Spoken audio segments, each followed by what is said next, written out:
Hello प्यारे मित्रों, अब हम लोग चले गए मतलब इससे पहले हम लोगों ने इसके बारे में परिभाषाओं के पढ़ लिए हैं, बढ़िया तरीके से पढ़ लिए, समझ गए। तो अब बारी आ गई एक्सरसाइज 3.4 के क्वेश्चन नंबर ए को देखने का। ठीक है, तो इसको आप पूरा फोकस के साथ में देखिएगा, जहाँ नहीं समझिएगा वहाँ पर कमेंट कीजिएगा और मुझे फिर पूरा विश्वास है कि आप समझ लीजिएगा, है कि नहीं। तो चलिए शुरू करते हैं, लेट्स स्टार्ट। तो मेरा जो पहला क्वेश्चन कर रहा है एक्सरसाइज एनसीईआरटी का 3.4 का प्रश्नावली 1। ये कह रहा है कि x प्लस वाई बराबर 5 और 2x माइनस 3y बराबर 4, ऐसा है क्वेश्चन। तो सबसे पहले यहाँ पर क्वेश्चन को हम अरेंज क्या कर लेते हैं, तो यहाँ पहले मान लेते हैं, हल लिख लीजिए। यहाँ पर सबसे पहले हल लिख लिया कीजिए, ठीक है। तो सबसे पहले यहाँ पर लिखेंगे x प्लस वाई बराबर 5, इसको समीकरण 1 मान लेंगे।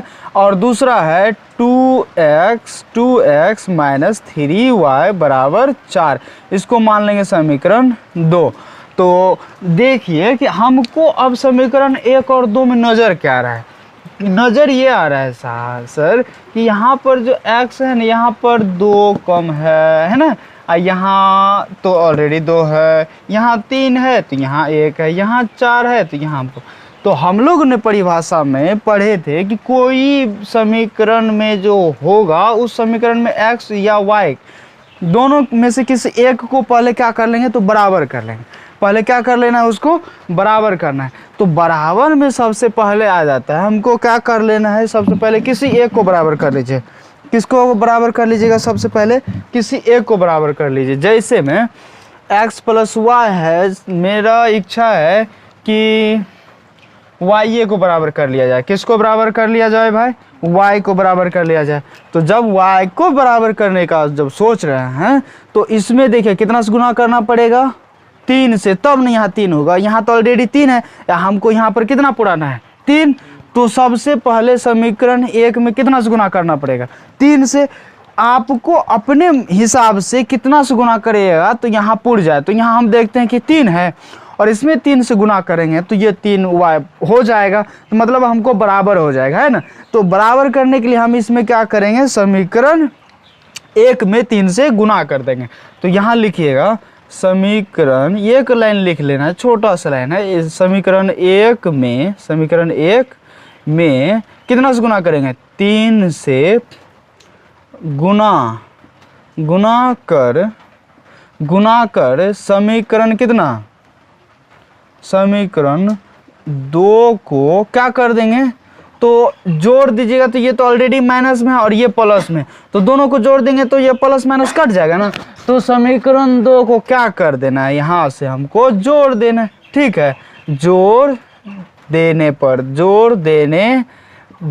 पर मतलब अब यहाँ से क्या करेंगे, सबसे पहले देखिए इस समीकरण 1 में से 3 से गुणा कर रहे हैं तो लिखेंगे कितना होगा, यहाँ पर 3x प्लस 3 से तो पूरे में गुना हो रहा है, तो 3x प्लस 3y बराबर 3 5 15 3 5 जा 15, ये हो गए समीकरण 2। और कहाँ है समीकरण 2, वहाँ से पकड़ के लाइए इसको। ये क्या कह रहा है भाई, 2x माइनस 3y बराबर 4। इसमें तो हमको कुछ भी घटा उटा करने की आवश्यकता ही नहीं था।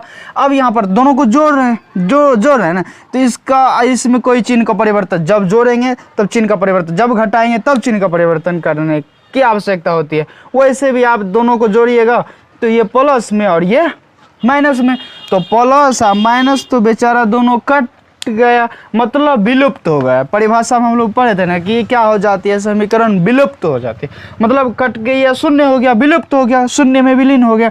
अब यहाँ पर देखिए दोनों को जोड़ रहे हैं ना, तो 3 आदू 5x, 3 आदू 5x बराबर 15 और 4 19, यहाँ पर जोड़ लेंगे, हो गया। अब देखिए क्या करेंगे प्यारे मित्रों, अब यहाँ से 5x बराबर 19 है, x का मान चाहिए हमको, तो क्या कर लेंगे, x को इधर रख लेंगे और 5 को कहेंगे भाई साहब आप उस साइड थोड़ा सा चलिए, तो आपका काम है। यहाँ पर ये जो भी गुना में है ना, अब बराबर से जब उधर जाएगा तो क्या हो जाएगा, भाग में, ये हो गया हमको x का मान 19/5। और अगला परिभाषा क्या कह रहा था जो दूसरा नंबर में था कि जब आपको x का मान प्राप्त हो जाए तो x का मान को क्या करना है, समीकरण 1 या 2 में आपको रख देना है, किसी में भी। तो आप लोग हमको बताइए किस में रखेंगे, समीकरण 1 या 2 में। तो आपकी इच्छा है तो किस में रखेंगे, चलिए यहाँ पे लिखेंगे किस में रखेंगे, x का मान समीकरण कितना में रख देंगे भाई, तो 1 में रख दीजिए, समीकरण 1 में रखने पर, समीकरण 1 में रखने पर। चलिए तो समीकरण 1 मेरा क्या कह रहा है, यहाँ से कह रहा है समीकरण 1 क्या है, तो उसको यहाँ पर पहले उतार लीजिए, x + y = 5 हो गया। अब इसमें हमको किसका मान रखना है, तो x का मान। तो x का मान ऑलरेडी कितना आ चुका है, 19/15, 19/15 की 5, 19/5 है, सॉरी 19/5 अब प्लस y अब बराबर में 5 है ना। तो अब क्या कर लीजिए, यहाँ से y को इधर ही रख लीजिए, इसको उधर भेज दीजिए, तो जो पहले से है वो अपने जगह पर रहेगा, वो अपना जगह से नहीं हिल डुल होगा, है कि नहीं। चलिए तो ये 19/5 जो है अभी प्लस में, बराबर से उधर जाएगा तो माइनस में 19/5, इसके बटे में है तो 1। अब इसका क्या कर लीजिए, भिन्न का जोड़ ले लीजिए। 1 से 5 में क्या करेंगे, लघुत्तम लेंगे तो 5 होगा, एलसीएम लेंगे 1 में और 5 में एलसीएम लेंगे तो 5 होगा।